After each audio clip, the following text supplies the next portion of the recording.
लंबे समय के बाद आखिरकार ईस्टर्न बाईपास संलग्न कानकाटा मोड़ से हाथियाडांगा ब्रिज तक सड़क का काम शुरू हो गया है।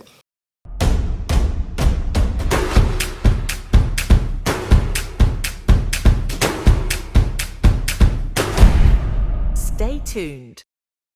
सड़क का काम शुरू होने से स्थानीय लोग काफी खुश हैं। बताया गया है कि सड़क काफी समय से खराब थी, बीच बीच में दुर्घटनाएं भी हो रही थी।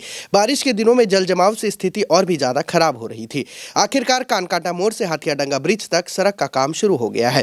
इस सड़क का काम जलपाईगुड़ी जिला परिषद की पहल पर शुरू किया गया है।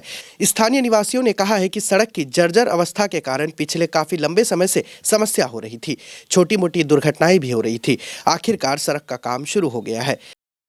রাস্তা তো আমাদের দরকার, কিন্তু রাস্তা তো অনেক দিন ধরে পড়ে আছে, হচ্ছে না। রাস্তার কাজ এতদিন প্রায় তো 6 মাস 1 বছর পরে শুরু হলো। এখন তো ভালো লাগছে, কেন রাস্তাটা হইলে আমাদের আবার সুবিধা। অসুবিধা মানে এই যে মাঝে মাঝে টোটো উল্টা যায়, পড়ে যায়। নাম বাবুল মণ্ডল। इस संबंध में जलपाईगुड़ी जिला परिषद की सदस्य मनीषा राय ने कहा है कि काम जल्द पूरा करने की योजना बनाई गई है।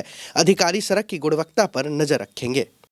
প্রথমে তো ধন্যবাদ জানাই আমাদের মানবিক মুখ্যমন্ত্রী মমতা বন্দ্যোপাধ্যায় মহাশয়াকে। উনি এই রাস্তাটা পথশ্রীর মাধ্যমে জেলা পরিষদ থেকে এই রাস্তাটা হচ্ছে, সেটা হচ্ছে ঢাকেশ্বরী মন্দির থেকে হরেন মোড় পর্যন্ত, তারপরে পাশে দুটো গলির রাস্তা, তারপরে হচ্ছে কানকাটা মোড় থেকে আপনার হাতিয়াডাঙ্গা ব্রিজ অবধি।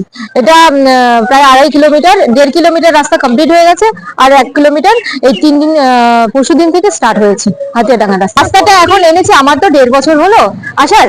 আর প্রাক্তন বিধায়ক যিনি ছিলেন আমাদের এখানকার ডাবগ্রাম ফুলবাড়ির উন্নয়নের, যিনি আমাদের ডাবগ্রাম ফুলবাড়ির উন্নয়নের কান্ডারি, উনি যবে থেকে মানে আমাদের বিধায়ক নেই এখানে, বিজেপির বিধায়ক, তবে থেকে এখানে উন্নয়নটা স্তব্ধ হয়ে গেছেন। সত্যি কথা বলতে যে আমার 1.5 বছর হলো, যতটা পারছি কাজ আনছি এই বলবো।